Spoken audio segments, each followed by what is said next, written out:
An elderly woman spat out venomous words. "Go back to Africa." But, instead of retreating, the young black woman stood her ground, meeting the insult with calm resolve and intellect that left the crowd speechless. Her response not only shattered prejudice but also imparted a profound lesson. What are your thoughts on this confrontation? Share your feelings and where you're watching from in the comments. Subscribe to the channel to spread this powerful message to more people. The sky over Ohio was a pristine blue, with the afternoon sun filtering through the trees lining the road, casting warm streaks of light on the large glass windows of the grocery store. Inside, the cool air from the air conditioning mixed with the faint creak of shopping cart wheels. Overhead, announcements about sales blended with the soft murmur of shoppers' conversations. The aisles between the brightly lit shelves occasionally saw someone pass by, focused on their shopping lists. Everyone seemed busy, but maintained an unhurried pace, savoring the peace of the afternoon. This atmosphere was a quintessential part of small-town life, where almost everyone recognized each other. Amara walked into the store with a confident yet unassuming demeanor. Her natural curls caught the fluorescent light overhead. A light blue jacket hugged her tall, graceful frame, and her long legs moved rhythmically in simple jeans. A compact bag hung over her shoulder, swaying with each step. One hand held her phone, and her eyes flicked to the screen as she checked her shopping list. Her expression showed a hint of focus, but she still noticed her surroundings. The store was familiar to her, part of her weekly routine. A group of children dashed past her, their laughter echoing, and Amara found herself smiling faintly at their joy. Everything seemed ordinary, at least so she thought. At the produce section ahead, Margaret stood quietly, her small shopping cart nearly empty except for a few odds and ends. Her silver hair was neatly combed and pinned with a tiny pearl clip. She wore a worn beige cardigan and moved slowly, inspecting apples one by one, her eyes narrowing as she noticed Amara approaching. Margaret stepped back slightly, her gaze tightening. Amara's actions were entirely unremarkable. She was merely heading to the nearest produce display. But, to Margaret, Amara's poised and effortless presence felt like an intrusion upon the silence she had hoped to preserve. The faint creak of Margaret's cart stopped as she subtly pushed it aside, creating a clear space between herself and Amara. No words were spoken, but Margaret's expression said it all, a simmering discomfort, as if Amara's very presence was unwelcome. Amara didn't immediately notice the look. She was engrossed in selecting a bag of oranges nearby. But this moment, fleeting as it seemed, was the spark that would ignite something unforgettable, a scene that the entire store would remember. Amara reached for the bag of oranges on the shelf, her movement slow and ordinary, yet somehow that moment felt like the spark of an approaching storm. Margaret's sudden clearing of her throat cut through the air, sharp and deliberate. Amara glanced up briefly, her expression tinged with confusion, only to find Margaret staring directly at her. "People like you don't belong here." Margaret's voice rang out louder than necessary, as though she wanted everyone around them to hear.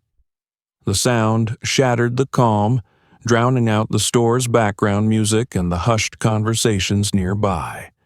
Amara froze, her hand hovering over the bag of oranges, her eyes wide. For a second, she wasn't sure if she had heard correctly, but Margaret wasted no time dispelling her doubt. "Why don't you go back to Africa, where you belong?"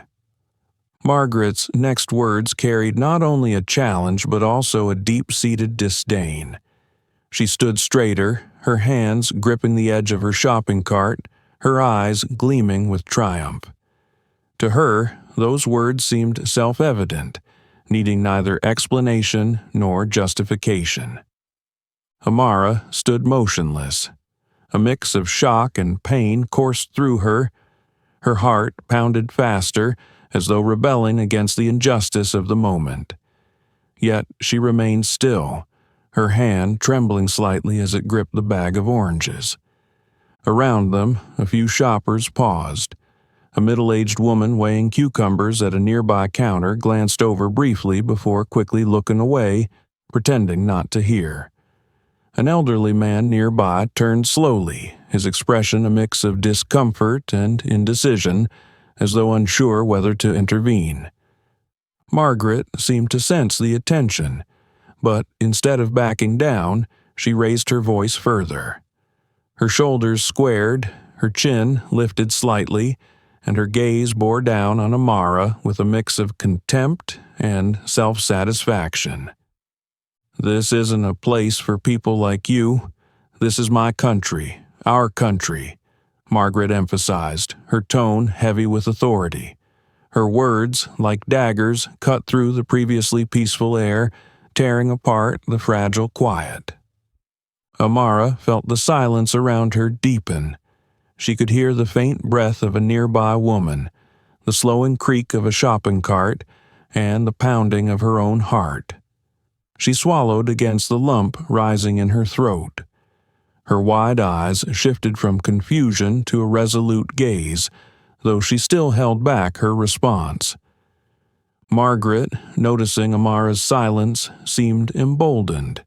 She adjusted the beige cardigan draped over her shoulders, as though attempting to assert her dominance further, and stepped closer, gripping her cart tightly. This time her voice was quieter, but no less cutting. "Did you really think you could come here, act like you belong, and no one would say anything? I'm just speaking the truth. A truth everyone here knows but won't say aloud." Margaret's words weren't only aimed at Amara, they were an attempt to draw validation from the crowd. Her eyes darted around, seeking agreement, a supportive nod or a complicit glance, but instead she found only averted gazes, awkward expressions, and uncomfortable silence. A young store clerk arranging bananas nearby froze, his arms clutching a small pile of fruit as though unsure of what to do. A little boy tugged at his mother's sleeve and whispered, "Mom, did she do something wrong?" The mother, flustered, hurriedly pulled him away, distancing herself from the tension. Amara, still silent, kept her eyes on Margaret. Her gaze, once confused, now carried a steady determination, tinged with restrained anger. Thoughts raced through her mind. She could turn away, pretend she hadn't heard. But she knew that if she did, those words would linger in the air, a silent endorsement of prejudice. Margaret stopped speaking, her challenging stare locked on Amara, waiting for a reaction. The air seemed to freeze, the sounds of the store fading into the background. This was no longer just a confrontation between two women. It had become a moment that involved the entire store, whether they wanted to be part of it or not. Amara took a deep breath, a strange yet firm resolve rising within her. She knew that whatever she was about to say wouldn't just be for Margaret, it would be for everyone silently watching. Amara took a deep breath, trying to restrain the anger surging in her chest.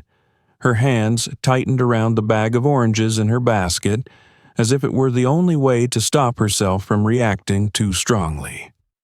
In her mind, the gentle yet firm voice of her grandmother echoed, "You cannot let anger guide your actions. Let the truth lead you." She lifted her head, her gaze sharper as she locked eyes with Margaret. It wasn't the look of explosive fury, but one of resolve and defiance, as if attempting to pierce through the rigid prejudice enveloping the woman before her. The air around them seemed to thicken. An older woman holding a basket of tomatoes froze mid-step, her eyes wide. A young clerk at the banana stand stood motionless, his uniform cap tilted to one side, his gaze fixed on the scene. Nearby, whispered conversations dwindled into silence, leaving an uncanny stillness broken only by the invisible tension between the two women. Margaret stood her ground, arms crossed over her chest, her face cold, almost haughty. Her posture showed no sign of wavering, as if every word she had spoken was entirely justified. Her eyes scanned Amara, carrying not just a challenge but an unmistakable disdain. "Oh, really?" Margaret continued, her voice low but cutting like a blade. "You think you can just walk in here and stand on equal footing with us without anyone saying anything? I'm simply stating the truth. No one else dares, but I do." Her gaze flicked to the onlookers nearby, as though seeking affirmation from the crowd. But instead of supportive glances, Margaret was met with avoidance. A middle-aged woman, near the potato stand, quickly bent down to inspect the produce, her hands trembling slightly. A young couple hastily pushed their cart down another aisle, clearly wanting no part in the confrontation. Margaret, seemingly oblivious to the isolation forming around her, smirked faintly. "See?" she said, her eyes returning to Amara. "No one dares speak up, but they all know I'm right." Her words felt like the final blow, piercing through an atmosphere already heavy with tension. Amara glanced around, meeting the eyes of a few bystanders. Some looked at her apologetically, others gave subtle nods of encouragement, but most simply turned away, avoiding Margaret's gaze. A small child tugged on their mother's hand, whispering, "Mommy, what did she do wrong to get yelled at?" The mother leaned down and replied softly, "It's okay, sweetie. Let's keep going." The gentle tone only made Amara's heart ache more. Amara couldn't ignore the overwhelming sense of isolation wrapping around her, but she also knew this moment wasn't just about her. It stood for something far greater, a truth she couldn't step back from. Margaret remained unmoving, her eyes hard. "Well," she said again, her voice slicing through the silence with deliberate precision. "Nothing to say?" Amara met Margaret's gaze head-on. Her heart pounded, but this time not with fear. It was driven by a blazing determination. She knew her response wasn't just for the woman in front of her, but for everyone silently watching. Drawing in another deep breath, Amara slowly set the bag of oranges down in her basket, her hands now steady. She straightened her posture, her presence towering over Margaret, not in physical stature but in the undeniable strength radiating from within her. The atmosphere seemed to hold its breath once more. Everyone waited, sensing that something significant was about to be said, something that would change everything. Amara placed the bag of oranges into the basket with a motion that was both deliberate and gentle, as if she was releasing not just the weight in her hand, but also the fleeting pain pressing on her heart. She turned to face Margaret directly. Her posture was straight, unwavering, like a lighthouse standing firm in a storm. Amara's gaze met Margaret's, not with anger, but with an invisible force that seemed to pierce through the cold shield of prejudice on the older woman's face. "Do you even understand the true meaning of what you just said?" Amara asked, her voice deep and steady, breaking the stillness that hung in the air. Every word she spoke felt like a needle, puncturing the bloated confidence Margaret exuded. Margaret raised an eyebrow and tilted her chin up arrogantly. "I said what I meant," she replied, her tone sharp and deliberate, almost louder than necessary as if to draw attention. "This is my country, not yours." The statement landed like a hammer blow, a declaration leaving no room for debate. Margaret's eyes gleamed with triumph, as though she had just proclaimed something self-evident and indisputable. Amara felt each word hit her like a direct punch, not to her body, but to her heart, the place where everything she cherished about herself and her family's history resided. Yet she didn't falter. Instead, she drew in a deep breath, letting the pain settle and calmness take its place, guiding the words she was about to speak. Her eyes swept the room, noticing the gazes fixed on her from every corner of the store. An elderly man near the potato display gripped his cart tightly, his expression etched with concern. A young woman at the checkout counter stood frozen, her hands clutching the edge of the register as if bracing for something. Nobody spoke, but their silence was a summons, a call for Amara to speak the truth. She turned back to Margaret, her gaze as sharp as a carefully honed blade. "Your country?" Amara repeated, her voice now carrying an undeniable strength. "Then let me tell you about the country you're talking about." Margaret stepped back half a pace, not out of fear, but at the sheer force of Amara's tone. She quickly recovered, crossing her arms and fixing her cold, challenging stare on Amara. "Go ahead," she sneered. "I'm listening." Amara held Margaret's gaze, her words clear and deliberate, each one carrying the weight of a history she was deeply proud of. "You say I don't belong here, but do you even know what my ancestors did to build this country? My great-grandfather was a slave. He was torn from his family, sold like a piece of property, and forced to labor under the scorching sun on cotton fields. All of it to build the economy that you and your family now enjoy."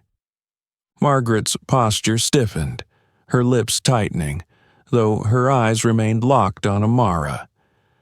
"My father," Amara continued, her voice now rising with the conviction of a truth long overdue, "was a mechanic. He spent his entire life fixing cars for everyone, no matter who they were, no matter how they looked at him. He taught me that hard work and kindness were never wasted, even if others failed to appreciate them." Each word landed with precision, Amara's unwavering gaze demanding that Margaret confront the truth she had long chosen to ignore. "So, where would you have me go? To a place I've never been? Or stay here, where my family's sweat, blood, and tears helped build what you call your country?" Margaret opened her mouth to respond, but the words seemed to catch in her throat. Her face flickered with a hint of confusion before hardening again into familiar stubbornness. "You don't understand," she said, her voice weaker now, though she clung to her defiant tone. "I'm just saying what many people think but are too afraid to say out loud." Amara let out a faint, sardonic smile, not mocking but filled with a quiet pity. "Perhaps you're right. Maybe many people do think like you, but that doesn't make those thoughts any less wrong. Your words don't just hurt me. They hurt you too. They keep you trapped in fear and ignorance, and that ignorance helps no one, least of all yourself." Around them, the tension in the room had become almost unbearable. The crowd seemed to be holding its breath, waiting to see what would happen next. Margaret stood frozen, her hand trembling slightly as it gripped the cart, but she said nothing more. In her eyes, the defiance began to fade, replaced by something more fragile, perhaps doubt, perhaps shame. Amara took a deep breath, feeling the weight in her chest begin to lift. She knew her words had done something, not just for Margaret, but for everyone silently watching. But she also knew this conversation was far from over. "You said I don't belong here," Amara repeated, her voice cutting through the heavy silence. Her words weren't just a rebuttal, They carried the weight of a history she could not ignore. "But do you know what my ancestors went through to help build this country?" Margaret stood still, her eyes flickering ever so slightly. She didn't respond, but the way her brow furrowed and her hands gripped the shopping cart showed that Amara's words had started to create a small crack in her hardened exterior. Amara seized the moment. Her voice carried not just her personal story, but the legacy of an entire lineage. "My great-grandfather didn't come here willingly. He was kidnapped from his homeland, sold like an object. They beat him, forced him to work under the scorching sun, without a word of thanks, without a single day off. He had no rights, no freedom, no name of his own. Everything he did, everything he endured, was to help build the economy that you and I stand on today." Margaret shifted slightly, one hand leaving the cart as though searching for another anchor. Her gaze no longer held its earlier defiance, but instead reflected an unavoidable recognition, like she was being confronted with a truth she had never considered. Amara pressed on, her eyes locking onto Margaret's, as if trying to pierce through the woman's stubborn shell. "My father," she said, her voice now softer but still filled with strength, "was a mechanic. He didn't get much education, but he worked tirelessly fixing cars so that people like you, no matter who you are or what you think of him, could be safe on the road." She paused, letting her words settle into the space between them. Around them, the quiet murmurs of the store had ceased. A young employee near the banana stand had stopped what he was doing, his hands gripping the shelf in front of him, his face filled with admiration. An older woman near the vegetable section nodded slowly, her expression contemplative. "But it wasn't just my father," Amara continued, her voice swelling with fierce pride. "My mother was a teacher. She dedicated her life to educating children, no matter their skin color or background. She believed that education was the only way out of the ignorance and division we're seeing today." Margaret said nothing, but her hands trembled slightly as they clutched the cart's handle.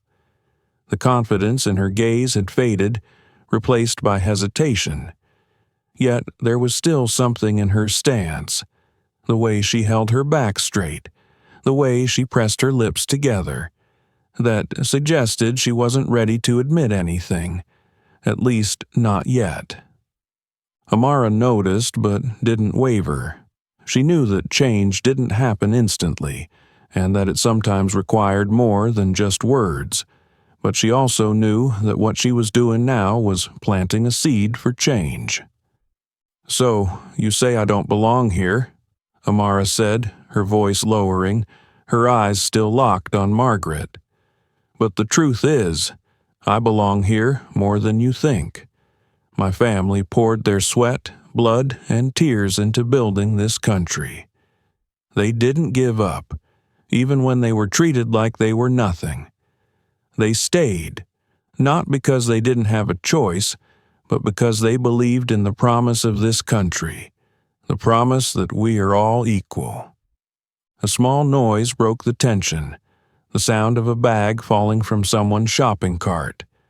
An older man near the potato section bent to pick it up, but his eyes never left Amara. There was something in his gaze, a quiet respect, a newfound understanding that he perhaps hadn't felt before. Amara's gaze returned to Margaret, her voice tinged with a quiet sadness now. "I'm not saying this to convince you, Margaret. I'm saying this so you understand that your words don't hurt me the way you think they do. But they hurt you. They hurt all of us because they make us smaller, narrower." Margaret opened her mouth as if to respond, but no words came out. There was a flicker in her eyes, perhaps shame, or perhaps just a fleeting moment of awareness.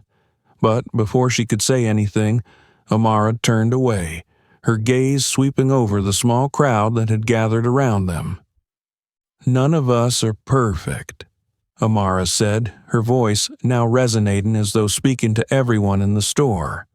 "But we have to try to be better, not by pushing others away, but by learning to understand them." The atmosphere in the store shifted, lighter but also deeply reflective. Amara's words seemed to leave an imprint on everyone who had listened, and while Margaret didn't respond, her silence no longer carried defiance. It was the silence of someone forced to think. Amara paused for a moment, her eyes fixed on Margaret. Yet her gaze seemed to pierce through more than just the older woman standing before her. It cut through layers of prejudice that had weighed down generations. "My grandmother," she continued, her voice softening but still brimming with strength, "was a small woman, but her heart was stronger than anyone I've ever known. She lived in a time when the color of her skin meant being overlooked, rejected, and dismissed. But she never allowed bitterness to define who she was." Amara took a deep breath, as though to steady the surge of emotions rising within her. Her voice grew firmer, each word carrying profound meaning. She didn't fight with fists or harsh words. Instead, she fought with resilience and kindness. She believed that a truly strong woman is one who refuses to let hatred strip her of her humanity. Margaret shifted slightly. An invisible wind seemed to ripple through her gaze, carrying with it a flicker of unease, an unformed question, but her lips remained tightly sealed, and her hands trembled faintly as they gripped the shopping cart, seeking a steadying anchor amid the storm of emotions brewing within. Amara pressed on, her voice catching slightly but her eyes unwavering. "But today, I cannot stay silent. My grandmother used to say, 'Silence only allows ignorance to spread.' And I know that if I don't speak up, your words, filled with hatred and prejudice, won't just hurt me. They will hurt anyone who hears them, especially the children in this store." Around her, the store fell into a silence so profound that Amara could almost hear her own heartbeat. A young girl, standing by the bread aisle with her mother, stared at Amara, her innocent eyes wide with curiosity. The mother leaned down, placing a protective hand on her daughter's shoulder, though she couldn't hide her quiet attention. Amara's eyes swept across the crowd, meeting the gaze of each person. She bore no resentment for their silence, no anger for their indifference. Yet in her gaze they could feel a plea, a call for them not to remain mere spectators. Margaret cleared her throat, breaking the silence. "You think kindness is enough?" she asked, her voice lower but still tinged with resistance. "The world doesn't change through kindness alone." Amara didn't flinch. She met Margaret's eyes, her gaze resolute. "I'm not naive, Margaret," she replied, her voice steady like a solemn vow.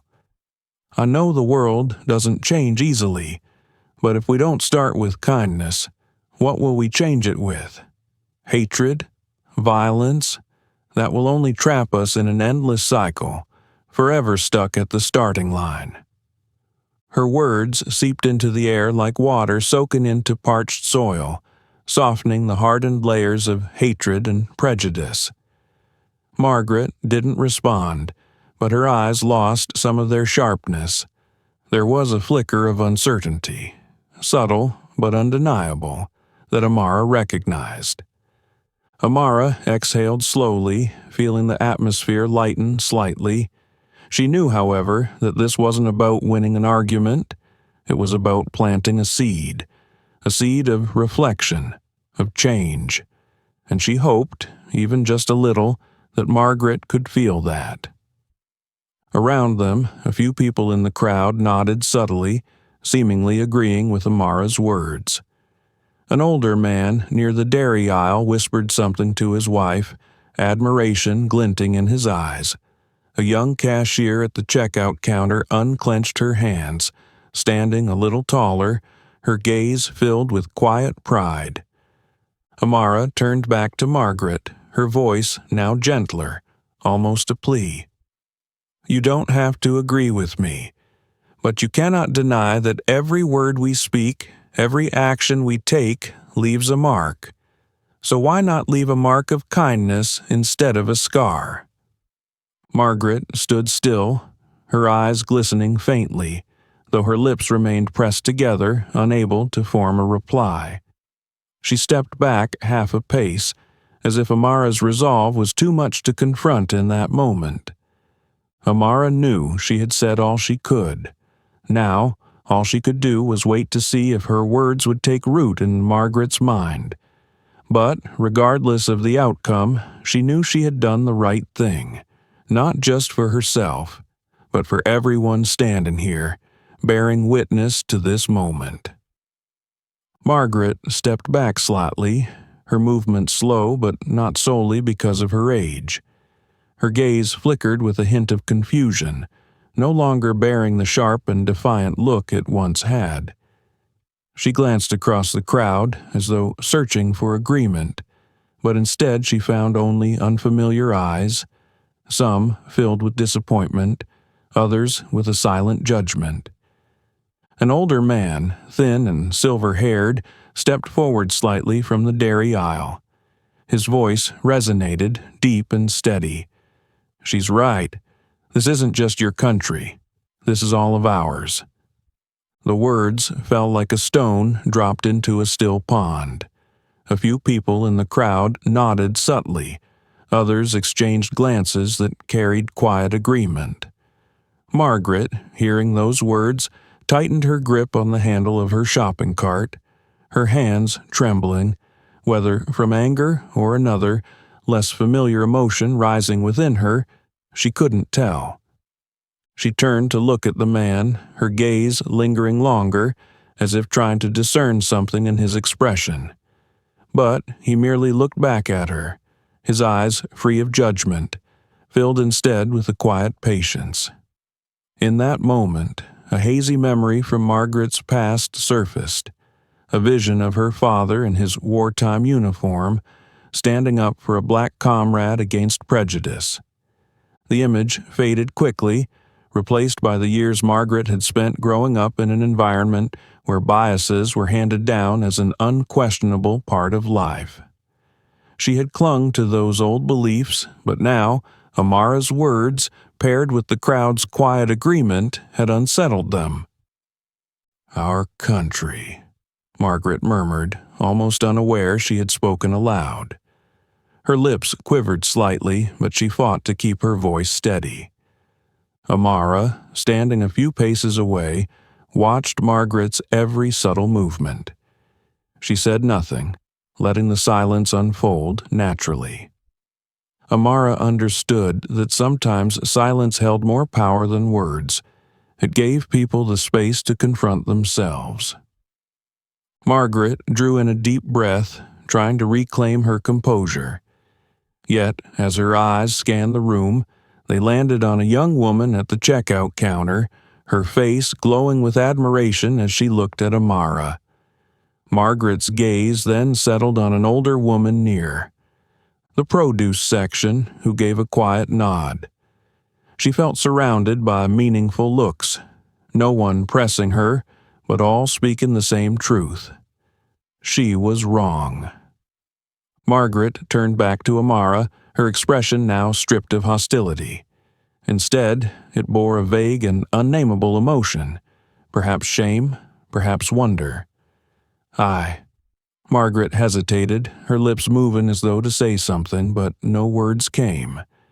She took another step back, her hands still clutching the cart tightly. "It's okay, Mrs. Margaret." Amara's voice broke the quiet, gentle, yet firm. "Not everyone is ready to understand right away, but every small step matters. If you're willing to reconsider, that's already a start."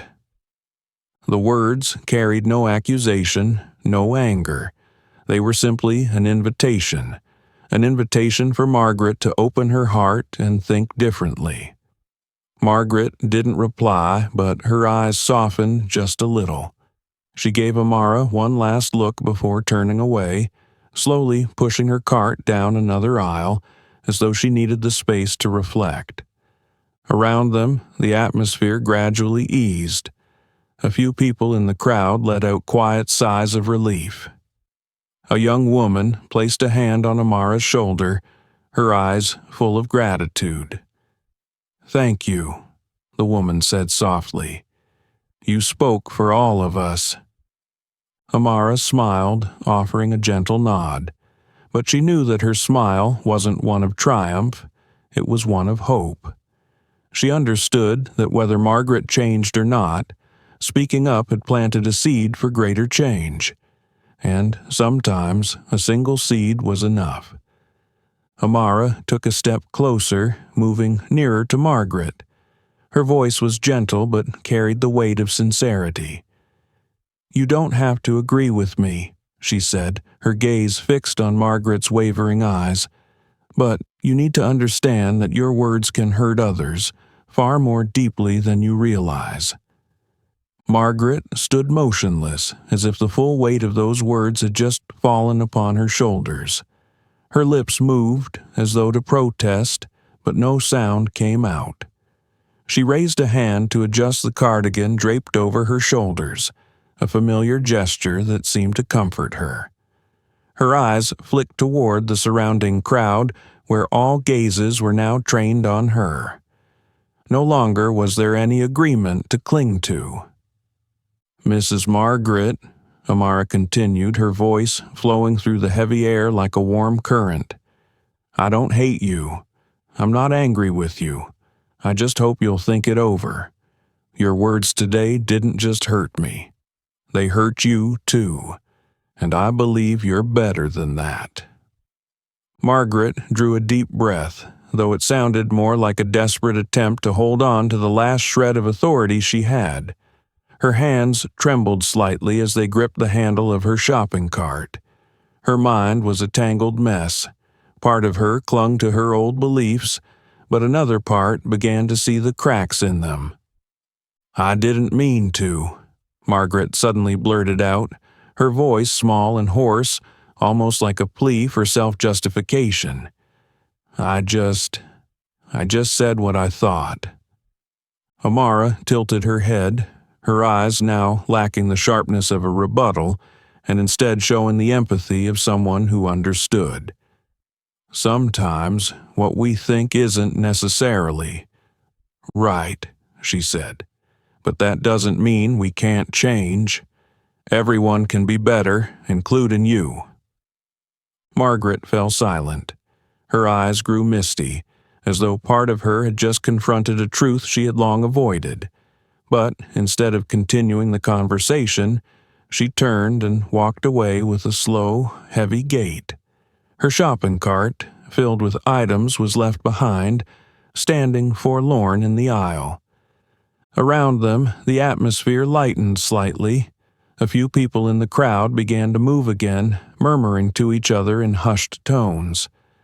A young store clerk approached, quietly pushing Margaret's cart aside, though his eyes lingered on Amara, filled with admiration. Amara let out a long breath, as if a weight had just been lifted from her shoulders. She turned to look at those around her, her eyes warm but carrying a clear message. This wasn't just about her, it was about everyone. A middle-aged woman standing nearby stepped closer, placing a hand on Amara's shoulder. "Thank you," the woman said softly, her eyes glistening. "You said things that many of us were too afraid to say. You didn't just speak for yourself, you spoke for us." Amara gave a gentle smile. "I just did what I felt was right," she replied. "But change doesn't come from one person. It takes all of us." The young cashier called out from across the store, "You did the right thing. We'll never forget this." A few others began to echo words of gratitude, and that quiet support slowly rippled through the store. Amara nodded in acknowledgement, picked up her bag of oranges, and continued shopping as if nothing unusual had happened. But she knew that what had just occurred was far from ordinary. It was a moment that could spark change, even if just a small one, in the hearts of those who witnessed it. As she reached the checkout counter, she paused briefly, her eyes unintentionally drifting toward the parking lot. There, Margaret sat in her car, her hands gripping the steering wheel tightly. Amara didn't approach, nor did she say anything more. A part of her knew that the words that needed to be said had already been spoken, and now it was time for Margaret to face herself. A seed had been planted, and Amara hoped it would grow.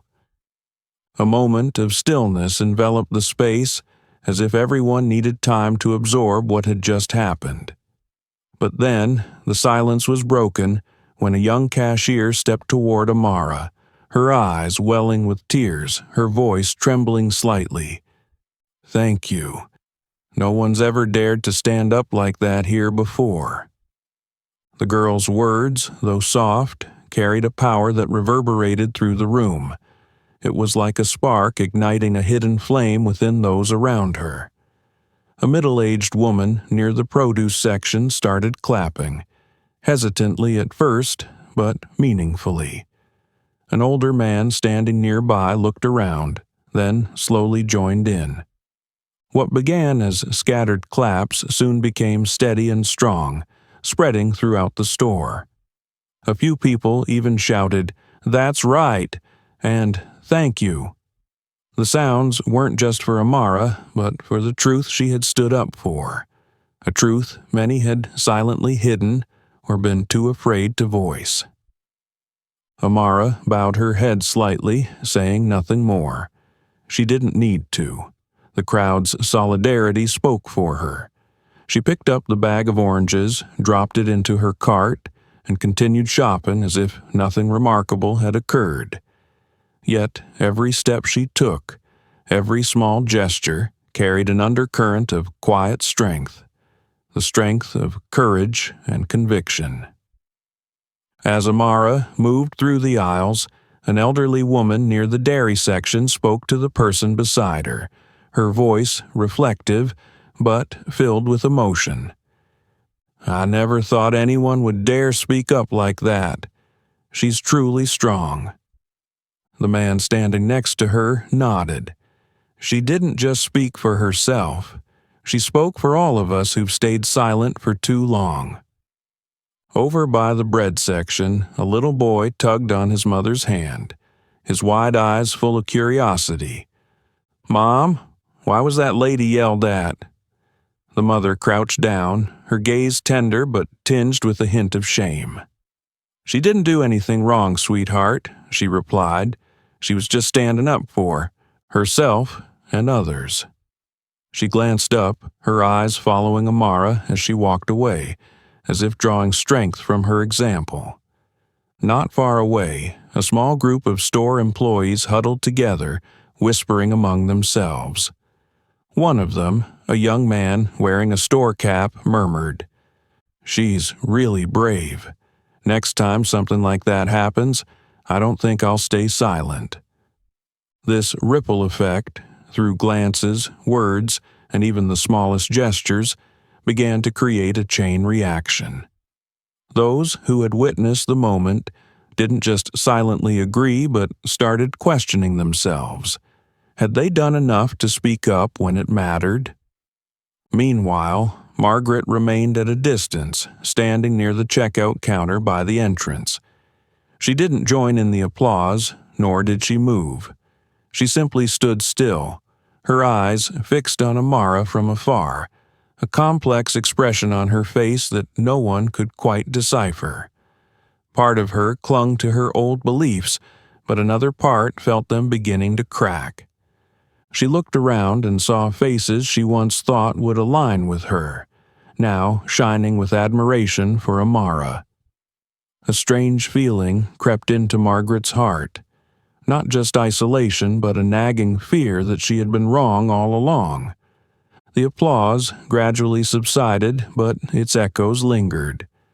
The store returned to its usual rhythm, yet the atmosphere had shifted, as if everyone there had experienced a quiet awakening, a subtle transformation they couldn't quite put into words. Amara made her way to the checkout counter where the young cashier who had thanked her earlier was stationed. The girl beamed, her hands still trembling slightly as she scanned the items in Amara's cart. "You're truly an inspiration," the girl said softly, her eyes glistening with admiration. Amara simply smiled, placing her hand gently on the counter as if to reassure her. "It's not just me," she replied. "It's all of us. We can do what's right, as long as we dare to. Begin." Outside, the sun continued to shine, its golden rays streaming through the large glass windows, casting patterns on the polished white tiles. Amara stepped out, carrying not just her groceries but also a small shift in the hearts of those who had witnessed the moment. She knew that even though it was just one small step, today had been a memorable day, not just for her but for the entire community. Margaret sat motionless in her old car in the parking lot, her hands gripping the steering wheel tightly. Her gaze was fixed on the empty space in front of her, but she wasn't truly seeing anything. Amara's words echoed in her mind, so clear that it felt as though they had just been spoken. "Your words don't just hurt me. They hurt you too." Margaret closed her eyes and took a deep breath, trying to push away the unease creeping into her heart. But instead of fading, memories from the past surfaced, playing out like an unstoppable slow-motion film. She remembered her younger days when her father came home from World War II, weary but proud. He often recounted stories of the soldiers he had fought alongside, without regard for their skin color or background. "On the battlefield," he would say, his voice deep and emotional, "the only color we cared about was the color of blood. We all bleed the same." At the time, Margaret was too young to fully grasp the meaning behind her father's words, but she vividly remembered a black man named Samuel, her father's close comrade in arms, who once visited their family. Samuel's booming laughter and strong hands as he clasped her father's shoulders while reminiscing about their tough days together left a lasting impression. He had brought a large bouquet of flowers for Margaret's mother, and little Margaret, just a child then, was delighted by his jokes and saw him as a kind uncle figure. These images flashed through Margaret's mind like fragments of a long-forgotten story. But then she also remembered the whispers of neighbors, the disapproving glances, and how she gradually distanced herself from Samuel over time, fearing judgment. She hadn't even said goodbye when he moved away, and from then on, Samuel's name became a faint shadow in her memory. Margaret opened her eyes, a lump forming in her throat. Why were these memories surfacing now? She wondered. Was it because of Amara's words? Not everyone is ready to understand right away, but every small step matters. Those words didn't carry criticism or pressure. They were merely a gentle reminder. But it was precisely this gentleness that made Margaret feel as if she were being seen through, forced to confront herself, something she had avoided for so many years. She glanced at the rearview mirror and caught her own reflection. An older woman with neatly combed silver hair and a face etched with the marks of time. Margaret wondered who she had become. A part of her wanted to dismiss these thoughts, to assert that she was right, that there was nothing wrong with what she had said in the store. But another part of her, smaller, more fragile, began to whisper, Could she have been wrong? Could the beliefs she had held and defended no longer have a place in today's world? Leaning back in her seat, Margaret gazed up at the sky through the windshield. The sky was a clear blue that day, with rays of afternoon sunlight filtering through the leaves, illuminating her car. That sunlight didn't discriminate. It shone on everything equally, bathing the world in its impartial warmth. A strange feeling crept into Margaret's heart, a mix of relief and regret. She thought of Amara's words. Every word we speak, every action we take, leaves a mark. Those words felt like a mirror, reflecting back on the things she had said and done that day. Margaret began to wonder, what kind of marks had she left behind? What had she taught her children and grandchildren through her words and actions? And had they brought about anything good? Outside, a young family walked past Margaret's car, the parents chatting and laughing while their child ran around them. Margaret watched them, a peculiar feeling rising in her chest. She thought of her own grandchildren, the children she cherished more than anything. What kind of world would they grow up in? A world divided by prejudice, or one where they could live in understanding and unity? Margaret sighed. She wasn't sure if she was ready to change, but for the first time in years she felt the need to reconsider, to learn to see things differently. She didn't know if she could face Amara again, but if she did, she hoped she would have the courage to apologize. Reaching for the keys, Margaret started the car. The engine purred softly, but the sound couldn't drown out the whispers in her heart. The whispers of awakening, the sound of a tiny seed beginning to sprout amidst doubt. The wheels rolled slowly out of the parking lot, and Margaret drove away, carrying with her a burden she knew she could no longer ignore. Amara stepped through the old wooden door of the small house where she had grown up, the hinges creaking softly as if to welcome her. The interior was warm and familiar, with the light scent of herbal tea wafting from the kitchen and a soft, golden glow spilling from the old table lamp in the corner of the living room. Evelyn, Amara's mother, sat in her usual armchair near the window, her hands moving deftly as she knitted. Her hair, streaked with gray, framed a kind face where her bright, steady eyes and gentle smile remained as strong and inspiring as ever.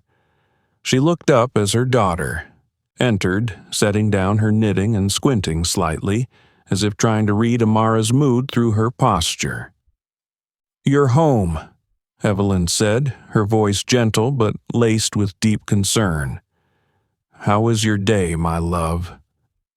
Amara sank into the chair opposite her, dropping her bag onto the floor. She exhaled deeply, feeling a sense of relief in the familiar space, but the weight of the day still clung to her, heavy and unyielding. "Mom, I had an unexpected situation," Amara began, her eyes meeting her mother's. Her voice was slow, as though she were carefully piecing the story together in her mind.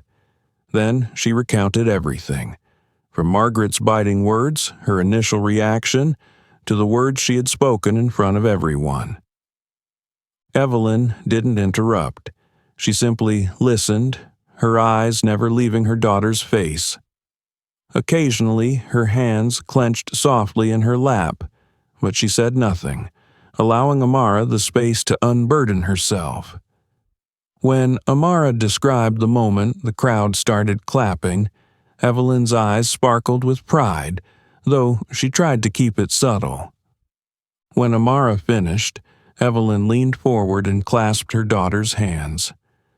"Amara," she said, her voice low and steady, carrying the weight of a lifetime's wisdom. "You did the right thing. Not just for yourself, but for others too. Seeds need to be planted." Amara gazed into her mother's eyes, feeling the quiet conviction in her words. "But, Mom," she replied, her voice tinged with hesitation, Did I really change anything? Margaret seemed shaken, but is that enough? Evelyn smiled softly, her expression one of deep understanding. My love, change doesn't happen overnight. It's like planting seeds. You can't expect a lush field the next morning, but you've planted those seeds, and that's what matters most. She continued, her eyes warm but resolute. The words you spoke today weren't just for Margaret. They were for everyone who heard them. Sometimes all it takes is one person to stand up to spark change in others. And if Margaret reflects on it, that's a bonus, not the goal. Amara sat quietly, letting her mother's words sink in. She recalled the looks on the faces of the crowd in the store, the way their expressions shifted from avoidance to agreement, the way they began to applaud. Perhaps her mother was right. Even small changes mattered when they were the right ones. Evelyn stood and walked to the kitchen, returning with 2 steaming mugs of herbal tea. She placed one in front of Amara before settling back into her chair. You know, Amara, she said, her voice softer now, when I was young, your grandmother once told me, you can't change the whole world, but you can change your little corner of it. And if everyone changes their corner, the whole world will change. That's exactly what you're doing. Amara wrapped her hands around the mug, feeling its warmth seep into her palms. Her mother's words felt like a light cutting through her doubts. She realized she didn't have to bear the weight of changing the entire world. She could start right where she was. Thank you, Mom, Amara said quietly, a small smile playing on her lips. I think I understand now. Evelyn reached out and rested a hand on her daughter's shoulder, a gesture both gentle and full of meaning. You make me proud, Amara, she said, her voice catching slightly with emotion. Keep going. The world needs more people like you. Amara sat there, enveloped in the comforting warmth of the house, feeling the unique reassurance and encouragement that only a mother could offer. Outside, the sun dipped below the horizon, painting the sky in fiery hues of red and orange, a promise of a new day filled with hope. The story from the grocery store didn't just end within its walls. It quickly spread throughout the community. Witnesses shared the incident with their families, friends, and soon it became the talk of dinner tables, social gatherings, and even local online forums.